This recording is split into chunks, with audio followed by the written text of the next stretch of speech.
বাবা বাবা আর্জেন্টিনা যাতে কোনো মতে না জিতে, বাবা আজকে রাত 10টা বাজে আর্জেন্টিনা খেলা, আর্জেন্টিনা কোনো মতে যাতে না জিতে, মিশর যাতে জিতে।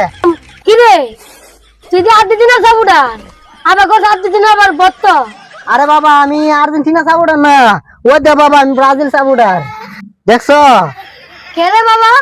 আরে বাবা আর্জেন্টিনার বয়ে এলে আর্জেন্টিনার পোশাক উড়াটা লাগাইছি, এলে বলতেছি আর্জেন্টিনা যাতে আরে রাত 10টা বাজে আর খেলা মিশরের লাগে, আর্জেন্টিনা আনলে পরে এটা খুললাম।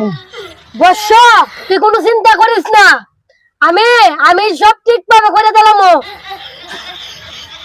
বর্ষ তুই কোনো চিন্তা করিস না, আজ রাত 10টা বাজে মিশর আসবো। এই বাবা ঠিকই থাকস, মিশর হারবো না, মিশর জিতবো, আর্জেন্টিনা হারবো, নাইলে মাথা ফাটাইলাম। আর্জেন্টিনা যাতে আরে এরম ভাবে মন তো কর, তাড়াতাড়ি তাড়াতাড়ি মন তো কর। বর্ষ আর্জেন্টিনা আসবো, যাও তুমি কোনো টেনশন নিও না, চিন্তা করিও না, যাও। আচ্ছা ঠিক আছে বাবা, যদি আর্জেন্টিনা জিতে তাহলে তোমার মাথা ফাটা মুখাই দিলাম, আমি যাইলাম। আচ্ছা যাও, ঠিক আছে। ওই মিশর জিত, মিশর জিত, মিশর আরো আর্জেন্টিনার জিত।